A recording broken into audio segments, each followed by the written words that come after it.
السلام علیکم ورحمۃ اللہ، کیسے ہیں آپ؟ امید کرتی ہوں آپ خیریت سے ہوں گے۔ سورۃ توبہ میں غزوہ تبوک سے پیچھے رہ جانے والے 3 مسلمانوں کے بارے میں آپ نے پڑھا، تو آپ کے ذہن میں یہ سوال آتا ہوگا کہ وہ کیوں پیچھے رہ گئے تھے؟ سستی کی وجہ سے یا کوئی اور وجہ تھی جو وہ پیچھے رہ گئے تھے؟ اور ان کو کیا سزا ملی، یا ان کی توبہ قبول فرما لی گئی، یا کیا واقعہ تھا؟ اس میں سے کیا بات صحیح ہے؟ جو ہم نے سنی سنائی باتیں ان میں سے کیا درست ہے، کیا غلط ہے، صحیح واقعہ کیا تھا؟ تو اس کو بیان کرنے کے لیے میں نے یہ ایک ویڈیو بنائی ہے۔ اس میں کوئی لمبی چوڑی میں نے اپنی طرف سے بات نہیں کی، صرف ایک حدیث بیان کی ہے جو حضرت کعب بن مالک رضی اللہ تعالیٰ عنہ سے مروی ہے، اور یہ وہ صحابی ہیں جو ان 3 لوگوں میں سے ہیں جو پیچھے رہ گئے تھے غزوہ تبوک سے۔ تو وہ اپنی آپ بیتی، اپنا قصہ خود اپنی زبانی بیان کر رہے ہیں۔ تو شروع کرتے ہیں اللہ کے نام سے۔ بسم اللہ الرحمن الرحیم۔ اللہم صلی علی محمد وعلی آل محمد وبارک وسلم۔ صحیح بخاری کتاب المغازی، باب غزوہ تبوک، حدیث توبہ کعب بن مالک رضی اللہ عنہ۔ تفسیر قول اللہ تعالی وعلی الثلاثۃ الذین خلفوا، سورہ توبہ آیت نمبر 118۔ حضرت کعب بن مالک رضی اللہ تعالیٰ عنہ کے غزوہ تبوک سے پیچھے رہ جانے کا واقعہ انہی کے الفاظ میں صحیح بخاری کے مطابق بیان کیا جاتا ہے۔ حضرت کعب بن مالک رضی اللہ تعالیٰ عنہ بیان کرتے ہیں، میرا قصہ یہ ہے کہ جس زمانے میں غزوہ تبوک سے پیچھے رہا تھا، میں اتنا طاقتور اور خوشحال تھا کہ اس سے پہلے کبھی نہ ہوا تھا۔ اللہ کی قسم، اس سے پہلے میرے پاس 2 اونٹنیاں کبھی جمع نہیں ہوئی تھیں، جبکہ اس موقع پر میرے پاس 2 اونٹنیاں موجود تھیں۔ رسول اللہ صلی اللہ علیہ وآلہ وسلم کا یہ قاعدہ تھا کہ جب کسی غزوے میں جانے کا ارادہ کرتے تو اس کو مکمل طور پر ظاہر نہ کرتے، بلکہ کسی اور مقام کا نام لیا کرتے تھے۔ لیکن یہ غزوہ چونکہ سخت گرمی میں ہوا تھا اور طویل بیابان کا سفر تھا، دشمن زیادہ تعداد میں تھے، اس لیے آپ صلی اللہ علیہ وآلہ وسلم نے مسلمانوں سے یہ معاملہ صاف صاف بیان کر دیا تاکہ وہ اس جنگ کے لیے اچھی طرح تیار ہو جائیں، اور انہیں وہ سمت بھی بتلا دی جس سمت آپ صلی اللہ علیہ وآلہ وسلم جانا چاہتے تھے۔ رسول اللہ صلی اللہ علیہ وآلہ وسلم کے ساتھ مسلمان کثیر تعداد میں تھے، اور کوئی رجسٹر یا دفتر وغیرہ نہ تھا جس میں ان کے نام محفوظ ہوتے۔ حضرت کعب رضی اللہ تعالیٰ عنہ کہتے ہیں کہ صورتحال ایسی تھی کہ جو شخص لشکر میں سے غائب ہونا چاہتا وہ یہ سوچ سکتا تھا کہ اگر بذریعہ وحی آپ صلی اللہ علیہ وآلہ وسلم کو اطلاع نہ دی گئی تو میری غیر حاضری کا کسی کو پتہ نہ چل سکے گا، اور رسول اللہ صلی اللہ علیہ وآلہ وسلم نے اس جنگ کا ارادہ ایسے وقت میں کیا تھا جب پھل پک چکے تھے اور ہر طرف سایہ عام تھا۔ خیر، رسول اللہ صلی اللہ علیہ وآلہ وسلم نے اور آپ کے ساتھ دیگر مسلمانوں نے بھی سفر کا سامان تیار کرنا شروع کیا۔ میری کیفیت یہ تھی کہ میں صبح اس ارادے سے نکلتا کہ میں بھی باقی مسلمانوں کے ساتھ شامل ہو جاؤں گا، لیکن شام تک کوئی فیصلہ نہ کر پاتا۔ پھر میں نے اپنے دل کو یہ کہہ کر تسلی دے لی کہ میں تیاری مکمل کرنے پر پوری طرح قادر ہوں۔ اسی طرح وقت گزرتا رہا، حتیٰ کہ لوگوں نے زور و شور سے تیاری کر لی۔ پھر رسول اللہ صلی اللہ علیہ وآلہ وسلم اور آپ کے ساتھ مسلمان روانہ ہو گئے، جبکہ میں اپنی تیاری کے سلسلے میں کچھ بھی نہ کر سکا۔ پھر میں نے اپنے دل میں کہا کہ میں آپ صلی اللہ علیہ وآلہ وسلم کی روانگی کے 1 یا 2 دن بعد تیاری مکمل کر لوں گا اور ان سے جا ملوں گا۔ لیکن ان کے روانہ ہو جانے کے بعد بھی میری یہی کیفیت رہی کہ صبح کے وقت تیاری کے خیال سے نکلا، لیکن جب گھر لوٹا تو وہی کیفیت تھی، یعنی کچھ بھی نہ کر سکا۔ پھر دوسری صبح کو بھی اسی خیال سے نکلا، لیکن جب واپس آیا تو کچھ بھی نہ کر پایا۔ میری کیفیت مسلسل یہی رہی، یہاں تک کہ مسلمان تیز تیز چل کر آگے بڑھ گئے۔ میں نے پھر ارادہ کیا کہ میں بھی چل پڑوں اور ان سے جا ملوں۔ کاش کہ میں نے ایسا کر لیا ہوتا، لیکن یہ سعادت میرے مقدر ہی میں نہ تھی۔ رسول اللہ صلی اللہ علیہ وآلہ وسلم کے جانے کے بعد حالت یہ تھی کہ جب میں باہر لوگوں کے پاس جاتا اور ان سے ملتا تو مجھے جو بات غمگین کرتی یہ تھی کہ جو شخص نظر آتا وہ صرف ایسا ہوتا جس پر نفاق کا الزام تھا، یا پھر وہ ضعیف اور کمزور لوگ تھے جنہیں اللہ تعالیٰ نے معذور قرار دیا ہے۔ اور رسول اللہ صلی اللہ علیہ وآلہ وسلم نے راستے میں تو مجھے کہیں بھی یاد نہ فرمایا، مگر جب تبوک پہنچ گئے اور ایک موقع پر لوگوں کے ساتھ تشریف فرما تھے تو آپ صلی اللہ علیہ وآلہ وسلم نے فرمایا، کعب نے کیا کیا؟ بنو سلمہ کے ایک شخص نے کہا، اللہ کے رسول صلی اللہ علیہ وآلہ وسلم اسے صحت و خوشحالی کی 2 چادروں نے روک رکھا ہے اور وہ اپنی ان چادروں کے کناروں کو دیکھنے میں مشغول ہوگا۔ یہ سن کر حضرت معاذ بن جبل رضی اللہ تعالیٰ عنہ نے کہا، تم نے بہت بری بات کہی ہے، اللہ کے رسول صلی اللہ علیہ وآلہ وسلم، اللہ کی قسم میں نے خواب میں بھلائی کے سوا کچھ نہیں دیکھا۔ یہ گفتگو سن کر رسول اللہ صلی اللہ علیہ وآلہ وسلم خاموش ہو گئے۔ کعب بن مالک رضی اللہ تعالیٰ عنہ کا بیان ہے کہ جب مجھے یہ خبر ملی کہ آپ صلی اللہ علیہ وآلہ وسلم واپس آ رہے ہیں تو خیال ہوا کہ کوئی ہیلا سوچنا چاہیے تاکہ آپ کی ناراضی سے بچ جاؤں۔ نیز میں نے اس سلسلے میں اپنے خاندان کے ہر صاحب عقل شخص سے مدد مانگی۔ پھر جب یہ اطلاع ملی کہ رسول اللہ صلی اللہ علیہ وآلہ وسلم قریب آ گئے ہیں تو یہ خیال باطل میرے قلب سے نکل گیا اور میں نے یقین کر لیا کہ جھوٹ بول کر آپ کی ناراضی سے بچ نہیں سکوں گا، اس لیے میں نے سچ بولنے کا ارادہ کر لیا۔ رسول اللہ صلی اللہ علیہ وآلہ وسلم صبح کے وقت تشریف لائے اور آپ صلی اللہ علیہ وآلہ وسلم کا دستور تھا کہ جب سفر سے واپس آتے تو سب سے پہلے مسجد میں جا کر 2 رکعت نماز پڑھتے، پھر لوگوں سے ملاقات کے لیے تشریف فرما ہوتے۔ چنانچہ جب آپ صلی اللہ علیہ وآلہ وسلم نماز سے فراغت کے بعد ملاقات کے لیے بیٹھے تو پیچھے رہ جانے والوں نے آنا شروع کیا اور قسمیں اٹھا کر آپ کے سامنے طرح طرح کے عذر پیش کرنے لگے۔ ان لوگوں کی تعداد 80 سے کچھ زیادہ تھی۔ رسول اللہ صلی اللہ علیہ وآلہ وسلم نے ان کے بیان کردہ عذر قبول کر لیے۔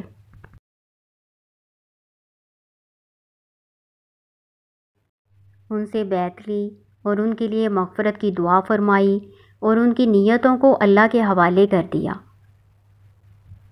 میں بھی آپ صلی اللہ علیہ وآلہ وسلم کی خدمت میں حاضر ہوا۔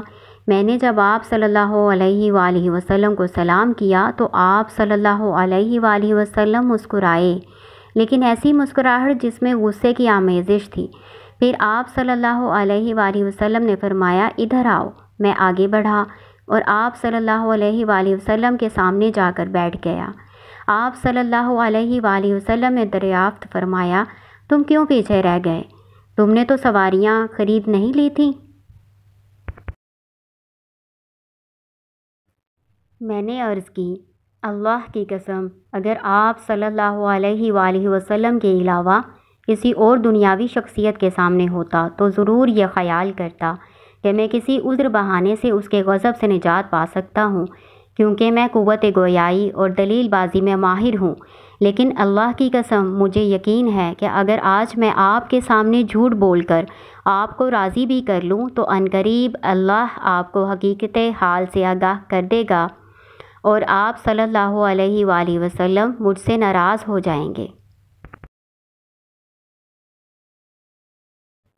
اور اگر میں آپ سے ساری بات سچ سچ بیان کر دوں تو آپ مجھ سے ناراض تو ہوں گے، تاہم مجھے امید ہے کہ اس صورت میں اللہ تعالیٰ مجھے معاف فرما دے گا۔ واقعہ یہ ہے کہ اللہ کی قسم مجھے کوئی معذوری نہیں تھی، اور یہ حقیقت ہے کہ اللہ کی قسم میں اتنا تنومند اور خوشحال کبھی نہ تھا جتنا میں اس موقع پر تھا جس میں آپ کے ساتھ جانے سے رہ گیا۔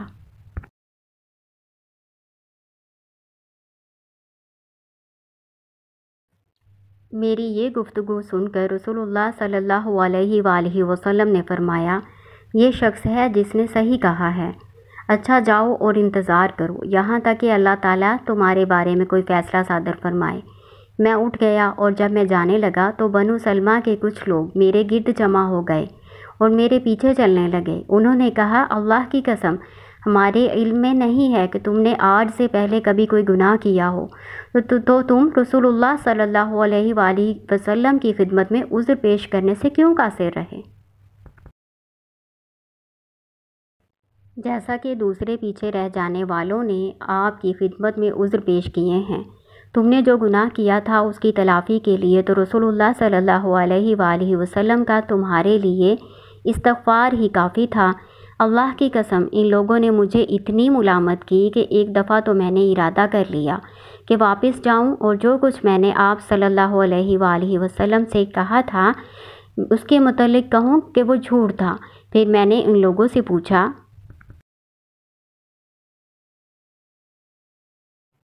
یہ معاملہ جو میرے ساتھ پیش آیا ہے میرے علاوہ کسی اور کے ساتھ بھی ہوا ہے؟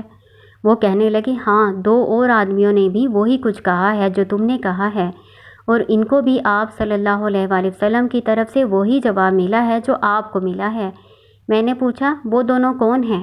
انہوں نے جواب دیا، ایک حضرت مرارہ بن ربیعہ اور دوسرے حلال بن امیہ رضی اللہ تعالی عنہما ہیں۔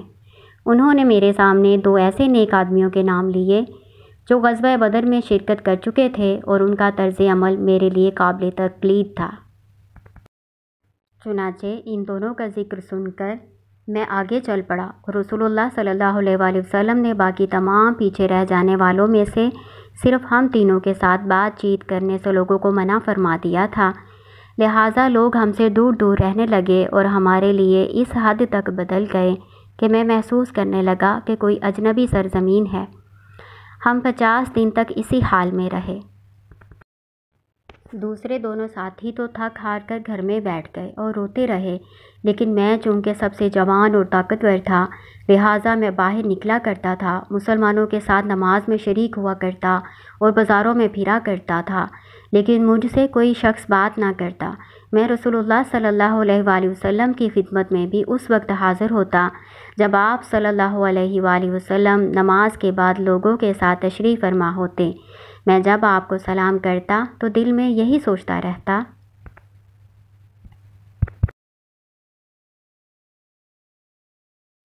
کہ آیا میرے سلام کے جواب میں رسول اللہ صلی اللہ علیہ وآلہ وسلم کے لب مبارک متحرک ہوئے یا نہیں۔ پھر میں آپ صلی اللہ علیہ وآلہ وسلم کے قریب ہی نماز پڑھتا اور دس دیدہ نظروں سے آپ صلی اللہ علیہ وآلہ وسلم کی طرف دیکھتا رہتا۔ جب میں نماز کی طرف متوجہ ہوتا تو آپ صلی اللہ علیہ وآلہ وسلم میری طرف دیکھ، اور جب میں آپ صلی اللہ علیہ وآلہ وسلم کی طرف توجہ کرتا تو آپ صلی اللہ علیہ وآلہ وسلم دوسری طرف دیکھنے لگتے۔ جب لوگوں کی یہ بے اعتنائی بہت طویل اور ناقابل برداشت ہو گئی تو ایک دن میں حضرت ابو قتادہ رضی اللہ تعالیٰ عنہ کے باغ کی دیوار پھلانگ کر اندر چلا گیا، جو میرے چچا زاد بھائی اور میرے محبوب ترین دوست تھے۔ میں نے انہیں سلام کیا، لیکن اللہ کی قسم انہوں نے میرے سلام کا جواب نہ دیا۔ میں نے ان سے اللہ کا واسطہ دے کر پوچھا، کیا تم مجھے اللہ اور اس کے رسول صلی اللہ علیہ وآلہ وسلم کا دوست جانتے ہو؟ لیکن وہ خاموش رہے۔ میں نے ان سے دوبارہ یہی سوال کیا، لیکن وہ پھر خاموش رہے۔ میں نے پھر یہی بات دہرائی تو کہنے لگے، اللہ اور اس کے رسول صلی اللہ علیہ وآلہ وسلم ہی بہتر جانتے ہیں۔ یہ سن کر میری آنکھوں سے آنسو بہنے لگے اور میں منہ موڑ کر واپس چلا آیا اور دیوار پھلانگ کر باہر آ گیا۔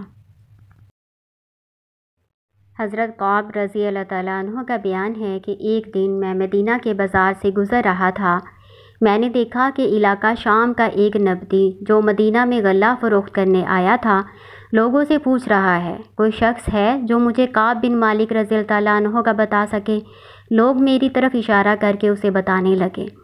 جب وہ میرے پاس آیا تو اس نے مجھے شاہ غسان کا ایک خط دیا جس میں لکھا ہوا تھا، مجھے معلوم ہے کہ تمہارے صاحب نے تم پر زیادتی کی ہے، حالانکہ تمہیں اللہ نے اس لیے نہیں بنایا کہ تم ذلیل و خوار اور برباد رہو، لہٰذا تم ہمارے پاس چلے آؤ اور ہم تمہیں شایان شان عزت و مرتبہ دیں گے۔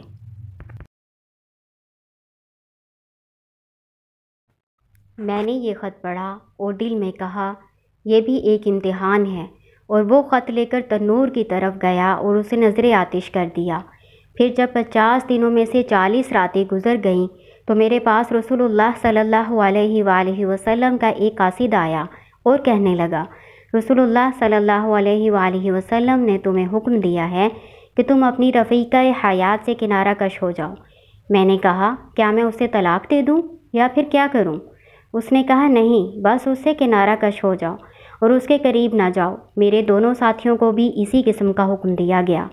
میں نے اپنی بیوی سے کہا تم اپنے میکے چلی جاؤ اور جب تک اللہ تعالیٰ اس معاملے کا فیصلہ نہ فرما دے تم وہیں مقیم رہنا۔ حضرت قعب رضی اللہ تعالیٰ عنہ کا بیان ہے کہ حضرت حلال بن امیہ رضی اللہ تعالیٰ عنہ کی بیوی رسول اللہ صلی اللہ علیہ وآلہ وسلم کی خدمت میں حاضر ہوئی اور عرض کی، اے اللہ کے رسول صلی اللہ علیہ وآلہ وسلم، حلال بن امیہ رضی اللہ تعالیٰ عنہ ایک ناتواں اور بوڑھا شخص ہے، اس کے پاس کوئی خادم بھی نہیں ہے، تو کیا آپ یہ بھی ناپسند فرمائیں گے کہ میں ان کی خدمت کرتی رہوں؟ آپ صلی اللہ علیہ وآلہ وسلم نے فرمایا نہیں، لیکن وہ تمہارے قریب نہ آئے۔ اس نے کہا اللہ کی قسم انہیں تو کسی بات کا ہوش بھی نہیں ہے، اور جس دن سے یہ معاملہ پیش آیا ہے وہ مسلسل رو رہے ہیں۔ یہ سن کر میرے بعض اہل خانہ نے مشورہ دیا کہ اگر تم بھی رسول اللہ صلی اللہ علیہ وآلہ وسلم سے اپنی بیوی کے سلسلے میں اجازت لے لو تو کیا حرج ہے؟ جیسے آپ صلی اللہ علیہ وآلہ وسلم نے حضرت حلال بن امیہ رضی اللہ تعالیٰ عنہ کی بیوی کو خدمت کرنے کی اجازت دے دی ہے۔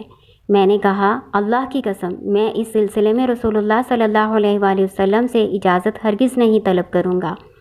نامعلوم میری اجازت طلب کرنے پر آپ صلی اللہ علیہ وآلہ وسلم کا کیا جواب ہوگا، جبکہ میں ایک نوجوان آدمی ہوں۔ اس کے بعد 10 دن اور گزر گئے، حتیٰ کہ جس دن سے رسول اللہ صلی اللہ علیہ وآلہ وسلم نے لوگوں کو ہمارے ساتھ بائیکاٹ کرنے کا حکم دیا تھا، اس دن سے 50 دن پورے ہو گئے۔ 50ویں رات کی صبح کو میں اپنے ایک گھر کی چھت پر نماز فجر سے فراغت کے بعد بیٹھا ہوا تھا، اور میری حالت بعینی ہی وہی تھی جس کا ذکر اللہ تعالیٰ نے کیا ہے کہ میں اپنی جان سے تنگ تھا اور زمین اپنی فراخی کے باوجود میرے لیے تنگ ہو چکی تھی کہ اچانک میں نے کسی پکارنے والے کی آواز سنی جو کوہ صلع پر چڑھ کر اپنی بلند ترین آواز میں پکار رہا تھا، اے قعب بن مالک خوش ہو جاؤ۔ یہ سنتے ہی میں سجدے میں گر گیا اور سمجھ گیا کہ آزمائش کا وقت ختم ہو گیا ہے۔ دراصل رسول اللہ صلی اللہ علیہ وآلہ وسلم نے نماز فجر کے بعد اعلان فرمایا تھا کہ اللہ تعالیٰ نے ان کی توبہ قبول فرما لی ہے، لہٰذا لوگ ہمیں خوشخبری دینے کے لیے دوڑ پڑے۔ کچھ لوگ خوشخبری دینے کے لیے میرے دوسرے دونوں ساتھیوں کی طرف گئے، اور ایک شخص گھوڑا دوڑا کر میری طرف چلا آیا، اور ایک دوڑنے والا جو قبیلہ اسلم کا فرد تھا دوڑ کر پہاڑ پر چڑھ گیا، اور اس کی آواز گھوڑے کی آواز سے تیز نکلی، لہٰذا یہ شخص جس کی آواز میں نے خوشخبری کی صورت میں سنی تھی میرے پاس پہنچا، تو میں نے اپنے کپڑے اتار کر خوشخبری دینے والے کو انعام میں پہنا دیے۔ اللہ کی قسم میرے پاس اس دن ان کپڑوں کے علاوہ اور کوئی جوڑا نہ تھا، لہٰذا میں نے 2 کپڑے ادھار لے کر پہنے اور رسول اللہ صلی اللہ علیہ وآلہ وسلم کی خدمت میں جانے کے لیے چل پڑا۔ لوگ گروہ در گروہ مجھ سے ملتے اور توبہ قبول ہونے کی مبارکباد دیتے ہوئے کہتے، تم کو مبارک ہو کہ اللہ تعالیٰ نے تمہاری توبہ قبول فرما لی اور تمہیں معاف کر دیا۔ جب میں مسجد میں پہنچا تو رسول اللہ صلی اللہ علیہ وآلہ وسلم تشریف فرما تھے اور لوگ آپ صلی اللہ علیہ وآلہ وسلم کے ارد گرد بیٹھے تھے۔ مجھے دیکھتے ہی حضرت طلحہ بن عبید اللہ رضی اللہ تعالیٰ عنہ دوڑتے ہوئے آئے اور انہوں نے مجھ سے مصافحہ کیا اور مجھے مبارکباد دی۔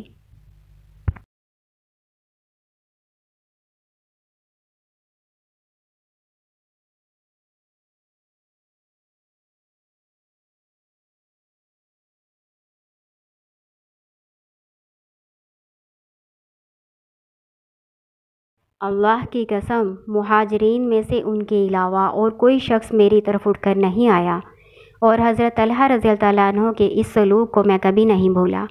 حضرت کعب رضی اللہ تعالیٰ عنہ کا بیان ہے کہ جب میں نے رسول اللہ صلی اللہ علیہ وآلہ وسلم کو سلام کیا تو آپ نے خوشی سے دمکتے ہوئے چہرے کے ساتھ فرمایا، تمہیں آج کا دن مبارک ہو، یہ دن ان تمام دنوں سے سب سے بہتر ہے جو تمہاری پیدائش کے بعد سے آج تک تم پر گزرے ہیں۔ میں نے عرض کی اللہ کے رسول صلی اللہ علیہ وسلم یہ معافی آپ کی طرف سے ہے یا اللہ کی طرف سے؟ آپ صلی اللہ علیہ وآلہ وسلم نے فرمایا نہیں، یہ معافی اللہ کی طرف سے ہے۔ رسول اللہ صلی اللہ علیہ وآلہ وسلم جس وقت خوش ہوتے تو آپ کا چہرہ مبارک اس طرح دمک اٹھتا جیسے وہ چاند کا ٹکڑا ہو، اور ہم اس چہرے کو دیکھ کر جان لیا کرتے تھے کہ آپ خوش ہیں۔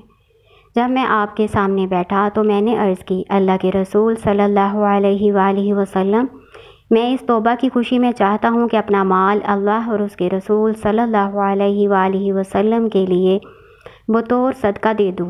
رسول اللہ صلی اللہ علیہ وآلہ وسلم نے فرمایا سب نہیں، اپنا کچھ مال اپنے پاس بھی رکھو، کیونکہ ایسا کرنا تمہارے لیے بہتر ہوگا۔ میں نے عرض کی اچھا، میں اپنا وہ حصہ جو خیبر میں ہے اپنے پاس روک لیتا ہوں۔ پھر میں نے عرض کی اللہ کے رسول صلی اللہ علیہ وآلہ وسلم چونکہ اللہ تعالیٰ نے مجھے صرف سچ بولنے کی برکت سے نجات دی ہے، اس لیے میں اپنی توبہ کی قبولیت کی خوشی میں یہ عہد کرتا ہوں کہ جب تک زندہ رہوں گا ہمیشہ سچ بات کہوں گا۔ چنانچہ اللہ کی قسم میرے علم میں کوئی ایسا مسلمان نہیں جس سے سچ بولنے کی وجہ سے اللہ تعالیٰ نے اتنے خوبصورت انداز میں نوازا ہو جس قدر اس نے مجھے نوازا ہے۔